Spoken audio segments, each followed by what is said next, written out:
we get into draft 1 here?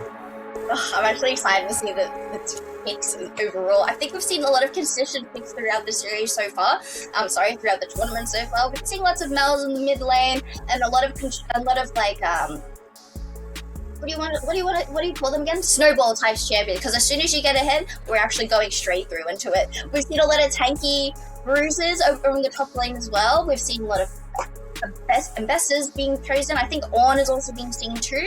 So not so much of the full type carries in the top lane. So we're going really safe in terms of actually being able to choose the overall team comp. It's exciting here. I see a Fiora has actually been banned. That feels personal. Yes, so that actually is Rapier's OTP. Rapier, like the sword in the top lane, is a Fiora one trick. So with that taken away, we're having to hope that he has a pool of other champions that he can play, as it does seem to be a bit of a jungle focus with the Ambessa and the Vi being banned. 100%. And when you're participating in a tournament like this, as an OTP, you're going to be aware that that's going to be banned out. Like, it would be silly to not ban out an OTP champion. That being said, however, I'm quite certain Rapier's considered all types of different champions that you mentioned earlier. So, have we actually done a little bit of research on, like, what they've been doing on the Rift, or no?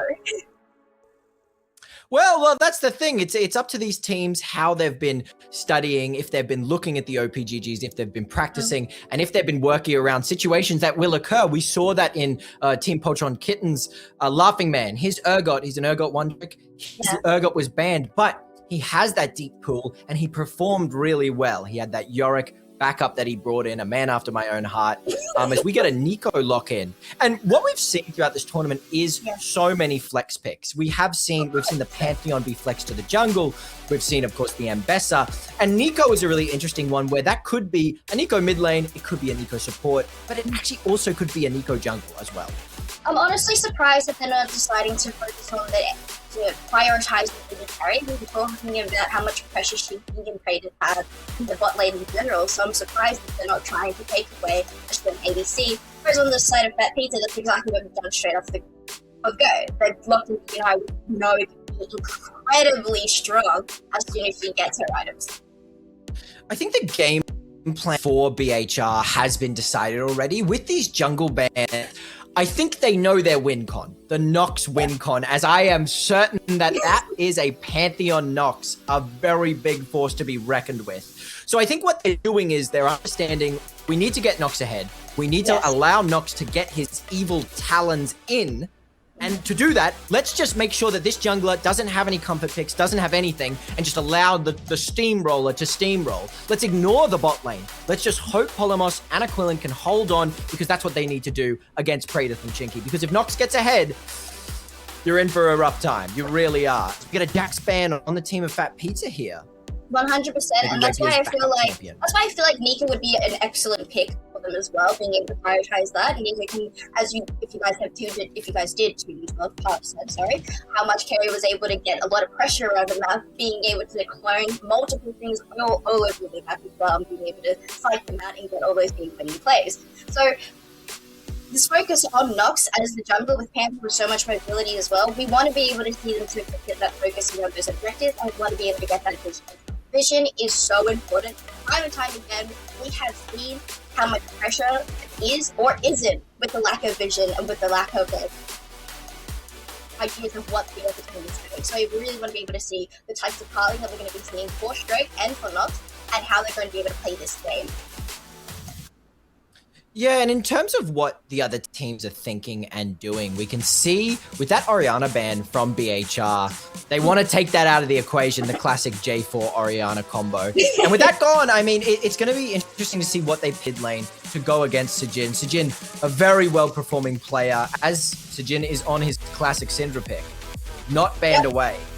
No, but actually, I do like the Syndra pick, especially for something against like the Unicorns. Fighter of the week out there to make sure you're able to get that free ultimate on the incredibly strong AD carry, like we've spoken about a few times already.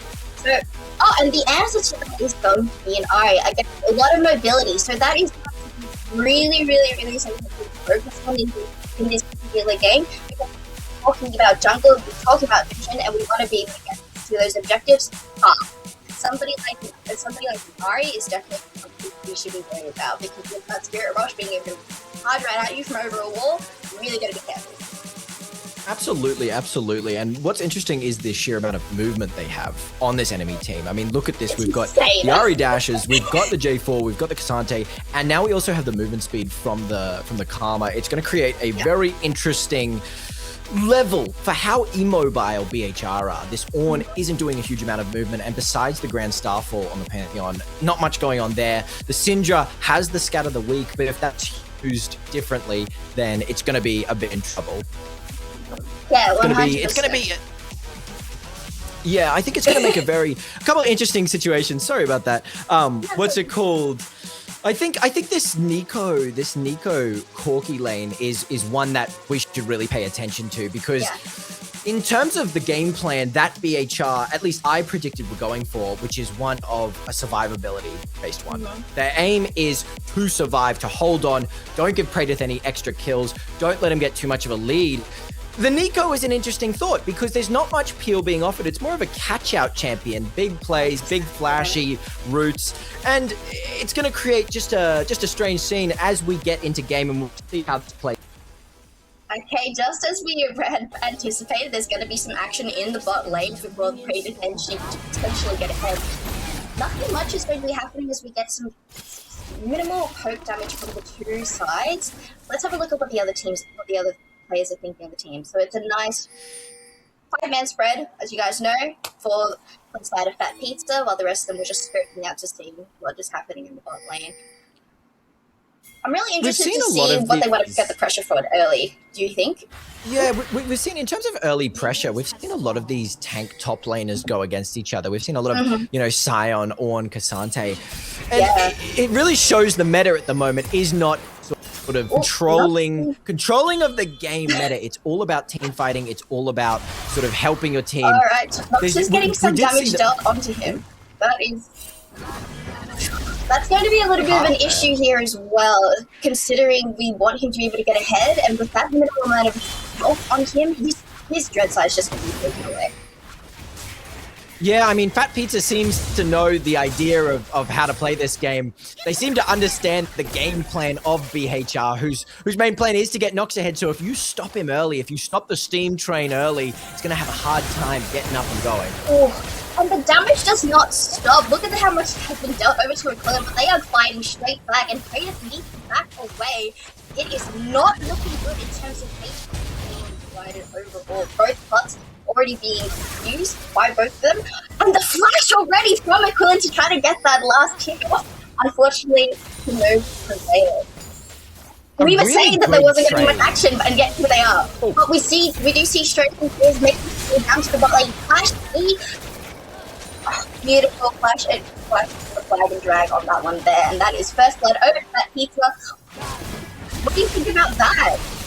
Oh no. What that was, I really like the idea of what the BHR's bot lane was doing. They actually got so much prio, but there must have been a little miscommunication, because they knew that J4 was in bot jungle. That still played so aggressive, allowing for the J4 gank to just come in through so freely. So I'm actually a little bit confused as to why maybe they thought he wasn't going to gank or something. Certainly a downfall as first. Yeah, this is something that we were talking about, but we've been talking about consistently even as well. Vision being incredibly important, and it wasn't as though BHR weren't able to see J4 coming on down. But I do believe that Aquila going in for that flash to try to get that last few damage off is definitely what actually set the tone. And we do see that there's going to be a little bit of action going on the top lane. Nox has gone straight in, but Irresponsible has so much health still available to them. Will he be able to take one of them down? Unfortunately, he has gone one hit off. And is he going to make it? The Q misses, and the turret shot takes him down. We are not happy about that exchange on the side of Bay Harbor Rangers at all. That is really rough. That is so rough, especially on Nox. Nox's entire tempo completely taken out, not just at the start, but...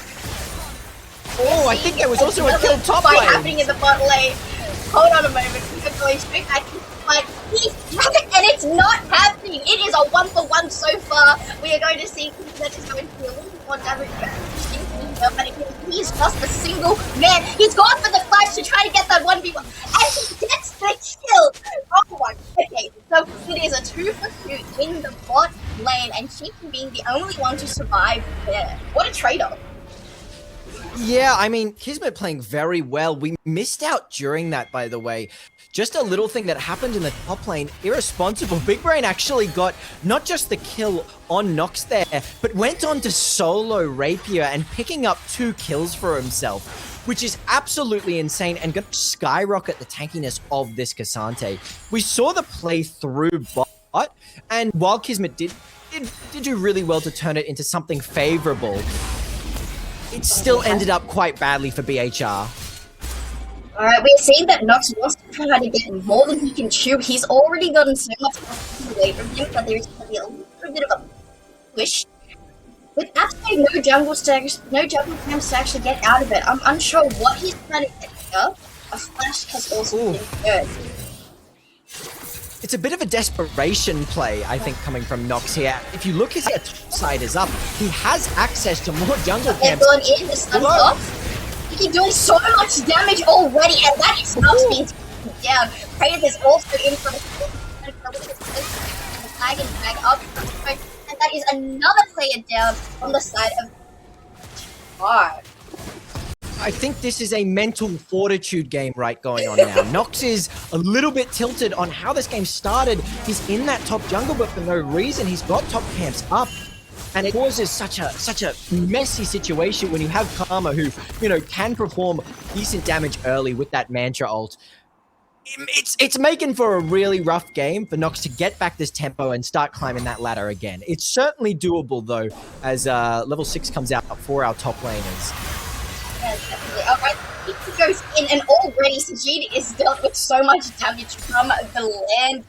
I feel like in general, because of how much pressure we put on Nox and the jungle in general, the players are definitely coming out one after the other. But at what cost? There's so much that is happening on the side of FATPIZZA, and I feel like because they've got so much pressure onto Nox to meet the needs he needs to be put in place, but I kind of think they need to turn it down just a little bit. Alright, we have a little bit of a scuffle over on the top side. Cassante has actually gone all in. Another engage all the way in the mid lane too. We've got the Quillen roaming into the lane as well. Going in to try to get a little bit of damage to that heal being popped off. There's so much mobility on the side of FATPIZZA. They're going to do a bit of walk safely away. Thank you so much, Yamethia, for the raid. That's very kind of you. We are currently in game 1 of BHR versus FATPIZZA. And let's talk a little bit about the win con and the play style. FATPIZZA has so successfully located what to do here. They know to get Nox behind, and that worked so well. And at the same time, their win con of getting Praetor ahead, take a look, 3-1. He's got a nice little CS lead for himself coming into that first item. They're going to need a good couple team fights as we get these dragons spawning and Rift Herald coming up and grubs and stuff like that. We're going to need some twists and turns, some really strong Nico ults to potentially have a chance here. Oh, definitely. I agree with you on that one as well. Because, there's so much pressure that's going to be on the side of FATPIZZA to take their lead at the moment. But as we've spoken about previous games in the tournament so far, it's always been a little bit of a back and forth. Kratos going in, but of course, Kismet is ready for that charge to go straight back out again. There is so much pressure as Nox has also begun to make his way down. The Cataclysm going out, should be going straight for the... Oh no, that is just... Everything went by so quickly on my side of the screen, and Praetor is now on a killing spree. But is not going to be happy with this. And a double kill going over. Ren has now made his way through, and he's got a full 3 kills. Push point. So Praetor is also going to take that kill for himself as well. Now that is what I call an incredibly third ABC. That's just really unlucky for Team BHR. We saw Nox there for the counter dive, but with the item advantage and the ult just completely blasting him out of the water, the Cataclysm locking that Pantheon down, he cannot get onto anyone. And at the time, he only had a longsword and a Ruby Crystal to his name. And the beautiful change of focus from the FATPIZZA jungler there, getting onto that Nico and picking up that kill, just allowed for so much gold to be placed in the hands of Praetor. That's who you want the gold to be placed in the hands of, if I'm deadly honest with you. Yes, 100% I agree with you here. They are going for a bunch of away from here, but unfortunately the rest of the team have actually shown up as Irresponsible is now on a continuous fight is going to break out as Irresponsible goes all in on the Rapid. Alone man. This was pretty grabs over the side of FATPIZZA and additional kill. The side of FATPIZZA again. And some lovely teamwork there. Irresponsible leaving the kill for Silofu just to have another member of their team picking up a bounty on the board now. We've got a 400 bounty, a 300 bounty, a 200, and another 200. It's going rough for the side of BHR. It's, of course, completely flippable. One Nico ult can change the game, and you see Aquilin sneaking around here as the melee minion. But Praetor is very big. He's got the Kraken completed. There's a redemption with the Karma. With the amount of peel that Praetor has access to, especially if, in terms of who can actually kill Praetor here. Well, you've got the Syndra stat of the week. We have the engage from the Nico, and of course, Nox. But if Cassante plays these team fights well as that sort of bodyguard, barring away, all-outing whoever attempts to step close to their team captain, what can BHR truly do? I agree with you there as well, and even if, okay, another engage we've gotten, and good side of BHR Rapiers. They're going for a continuous fight here, but I believe it's going to be so close to the kill on a killing, but he is able to pick that one up and kiss it unfortunately. Is he going to stay to risk it for the biscuit? Going OC? Probably. I just think what we just witnessed there was a true micro masterclass from Praetor. The beautiful micro dodge on that Pop Blossom, the flash out to dodge again. I mean, it's with so much perfected. Every single click is perfected from Praetor. You have to have some form of shutdown to get on him. And currently, the only thing they have on that team, besides the Nico, is that Pantheon shield bash, that stun, the point and click stun there. And I don't think that Pantheon is getting an angle to get on him. As they pick up another Drake, that's going to be 2 Drakes. And look at that, it's going to be a Mountain Soul, so even more healing, even more defense for Praetor here. Yes, and it's just going to, it's going to be a waiting game essentially as well, because unfortunately for the side of BHR Rapiers, like you saw, Aquilin's mode of CC is a skill shot, and with the amount of mobility that they have over on the bot lane as well, it's not going to be an easy thing to be able to defend either. Irresponsible for going in for a little bit of a trade against Rapier, because now that he's got this much relief, he's going to definitely be bullying him again and again. Check out the CS difference on that one. Yeah, it's pretty nasty, and with those Merc Treads complete, there's very little the Ornn can do. It's interesting, with such a lead, with another engage over in the bot lane, Shinky's going in for that, and they get the tether off, and Shinky's now unstoppable. Cataclysm goes down, Nox is in there, and he's probably going to get taken down by Praetor, because the amount of damage that he's able to deal at the moment, it is unmatched. And that is probably going to be the first turret of the game. That's going to be even more gold in Praetor's pocket.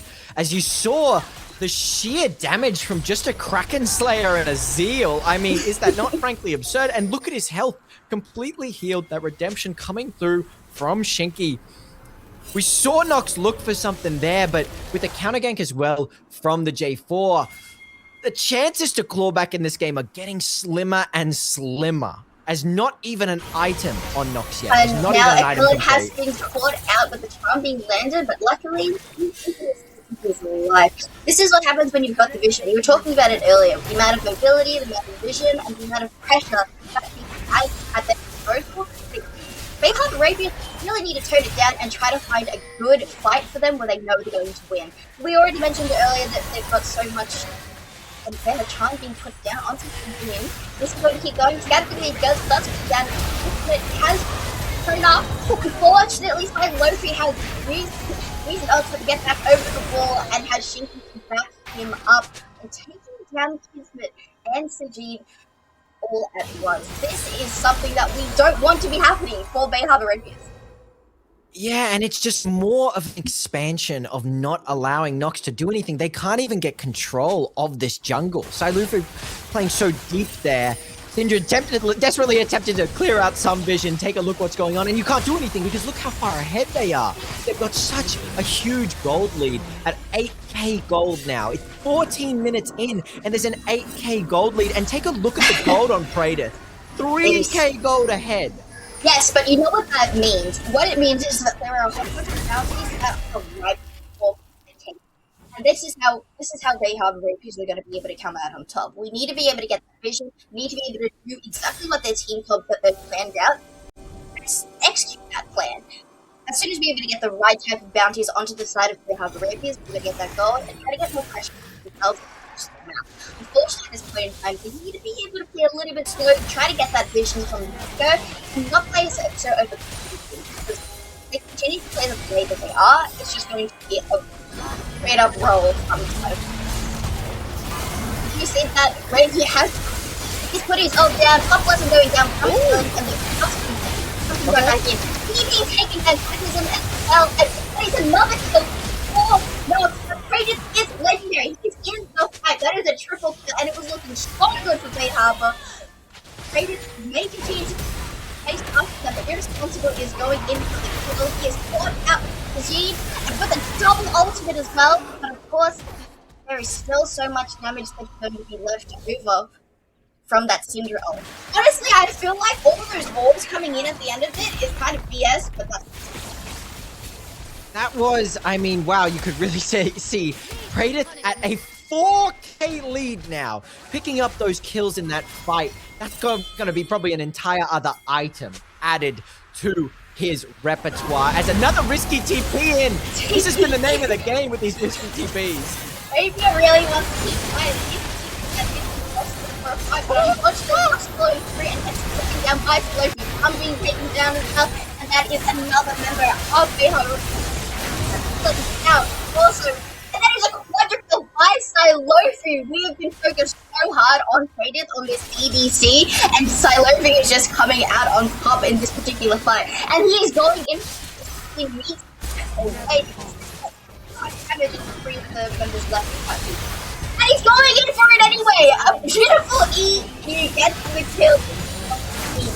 Another objective it has been taken. Another turret. More gold. It's everybody. I hope you're not doing anything tonight because I feel like treating my own Praetor, guys. Yeah, that was certainly a team fight and a half. A really interesting grand starfall from Nox there. I did see the vision. They caught out a little bit. There was a really good Nico route that caught just the edge, and he followed up so perfectly with his team with the counter gank from the J4 to just completely wipe out any attempts there. And then, of course, you do have Silofu, who has, yeah, as you mentioned, silently but strongly building up a nice bit of a gold lead with those two items and performing really well in those team fights to get that quadra there. It's a 630 kill game with such a huge gold lead on the side of FATPIZZA. The thing is that they need to be able to walk around the jungle in numbers. Just one other person on the side of it may as well be a losing card for Bay Harbor Rapiers. This is the thing that we were talking about earlier. They do have the CC to be able to lock Praetor down. That was just one person for the defense side. Now they've got two because Silofi is an assassin essentially. He's out here on his own, jumping in, and unfortunately not out. But he's going to be a on try to lock down. Jin going for a little bit of responsible, but I don't even see that health bar going down while Nox is going to be down. Why Praetor get again? What is he thinking being in that? And we see on the line as the ultimate goes down by a clip. Another shotgun. This is a finish of Sheik there, but Praetor is going to take him down. Is now in a tough spot. One more order will take him down, but a nice start of the week once again may as well save his time. But he is still put out because Stroking was on his way regardless. Sijin now all on his own. are we thinking I here? hate to say this. I really do hate to say this, but Say it. it looks like Praedyth is No. scripting. Did you see the tiny centimeters No. dodged by that Pop Blossom, by that Nico ult? I mean, it's frankly absurd how well. Oh, What is who going knows on? where that guy's driving Stroking that? was I have no going idea where for- he's driving that. I need to get that clip and with the Tokyo phone playing in the background, because did you see he was on a mission the way that he drifted straight at jungle, and again they were able to take that another part of play. Drake, you're gonna go in for that ult, and the flash into that as well. So I learned the innocent of a tough spot, but of course he took so much damage. Drake tried to go back in with that bullish charge again. Once I Lofu pick it up, that is one more. And of course, striking is close by anyway. Not going straight into no! the top. He gets it, and that is huge down. But at what cost will it be worth it? He's going to be taken down, and that is more gold being traded from both sides here. What a fight! You can just tell that they are the Rangers are really trying to let those guys in their favor. A point that goes in to take Icon on his head. Yeah, I mean, we can see Nox. I think a bit of a game sort of aspect of how BHR have played this game is one of desperation, and they have just been constantly looking for anything they can grab, anything they can hold on to. As at 1,000 gold on Nox is really good, but the Cataclysm goes down, and Sejin also being taken down by a response instead. You're just going to do a little bit of I'm going to take over your mid lane now and transfer over to top to try to get some additional pressure. Like Lofu in their base doing some damage over to Rapier, and you don't even realize that he's personally tanked her. As the fight continues, Rapier needs to back out as the rest of the team is also relatively low. Like Lofu trying to get a lot of damage on them, but unfortunately isn't able to find they're going for an anybody. end. Nox is now being taken down. It looks as though that they're going to go for an end. Will they have Rapier be able to stop this? We've got Nox going down, but a kill gets taken down within seconds, followed by his teammate Kismet. You can see the rest of the team trying to defend the base with their life. Tinky being taken down by Rapier, who defends with his life. Praedyth taking more damage over to Jin, but he needs to back out as well. They are not going to be able to defend this with all the members still down. And are they going to finish this game off This as is gonna be the even last quicker. person? They are being taken down one by one. He cannot do this on his own. As Frankie is now caressing at the Nectars as they get the first win of the night. Oh my god.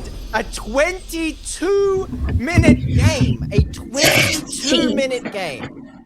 That is frankly absurd. That is absolutely absurd. What just happened? Can someone give me something? Figure out what just happened. That is definitely something that we didn't anticipate, but at the same time, we kind of guessed. We were talking about how Praedyth and Shinky were a force to be reckoned with in the bot lane, and it definitely came into fruition, but a lot faster than we expected it to. And then, as well as being able to focus on that lane, we saw the pressure that Nox had on himself, essentially, because he tried to make these plays, and it just never worked out for him. Hello, you had so much belief in this jungler, and how does it make you feel? What is this upset? What's wrong? Listen to me, okay? I'm We listening. can really see, we can really see a lot of different mentals that went on there. We saw looking for those desperation plays, maybe a touch of annoyance, really wanting to get something, because at every stage of the game, Nox, at the start of the game, that really grim little invade that set him up to lose that whole bot side. And then there was that dive top on Irasol, leading to a kill and another solo kill on the end. It just caused such a symphony of disaster and spelled the doom for trying to climb the Nox ladder. The Nox ladder, unfortunately, fell a little bit flat there, as we also saw the game plan for the Praedyth, Team Praedyth. It worked so brilliantly. Everything came into what they wanted to do. Praedyth got so much gold on him, and we just saw his micro take over. It's like it was like a man sort of dancing in the street, drunk on the high of life, left sway, right sway, dodging skill shots left to right. It was beautiful to see. It was a Picasso painting in motion.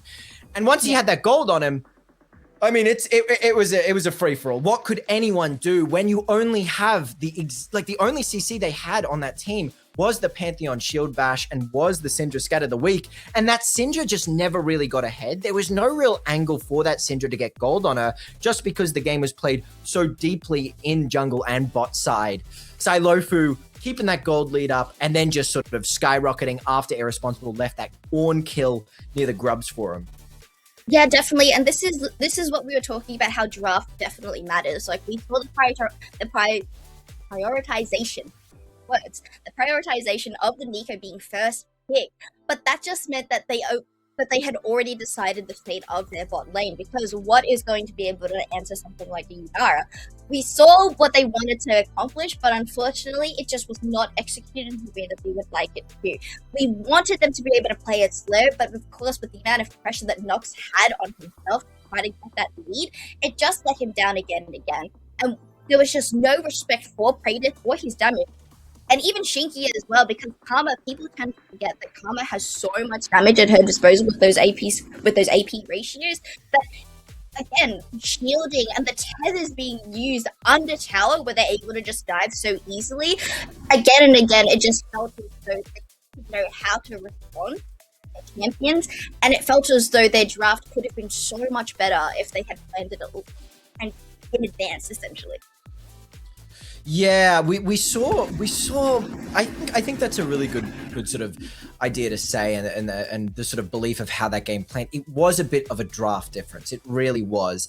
Even if Nox had gotten that lead, you're so reliant on Nox and that Nico to keep Praedyth in place, to keep that Yunara in place, and with the amount of peel available to Praedyth's team, even if all had gone to plan and even if Nox had gotten fed, it still would have been such a high sort of close game on who can peel Praedyth the best and if he can survive through. And I think with that Karma shielding, with that redemption, he definitely would have been able to do the exact same micro and outplay the exact same way.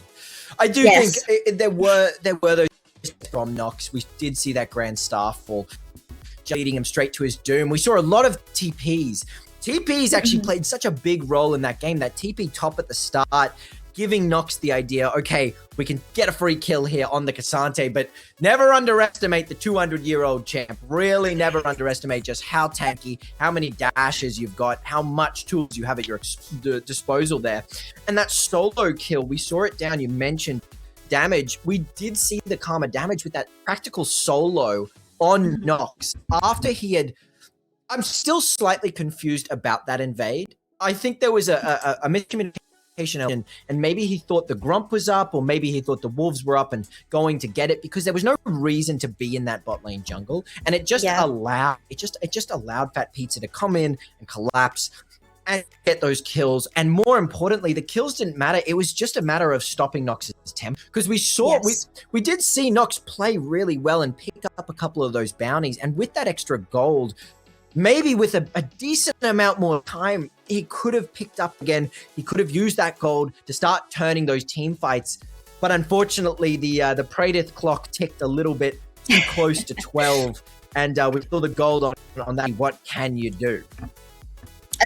Essentially nothing, because as we were talking about before, it's all about in the draft, because even if everything did go particularly well for the side of Bayhard Arabia, there was just going to be a point in time where Praedyth was going to be able to collect what was due and be able to do the exact same thing that he's done within the first 22 minutes of the game. So it was just a slow roll of inevitable doom, unfortunately, and the additional overconfidence from the side of Bayhard Arabia has just made it look as though that it was a complete and utter stomp. But again, guys, this is why it is absolutely so important. Once you've received your gold, once you've gotten those shutdowns, once you've realized that this fight is no longer on the side of you, you need to back up. Get those reverse lights going, because honestly, this is just what happened. The steam rolling, you know? I know there was no train there, but Ornn was still in there, and there was a train covered, but it wasn't for them. There absolutely, there really was, and we did see it there. Patience and knowing when to retreat. It's like Sun Tzu Art of War or something like that. You have to know when to pull out. Unfortunately, there was a lack of pulling out, at least in that game, as we will pull out into a short break before we get into the next game. Stay tuned.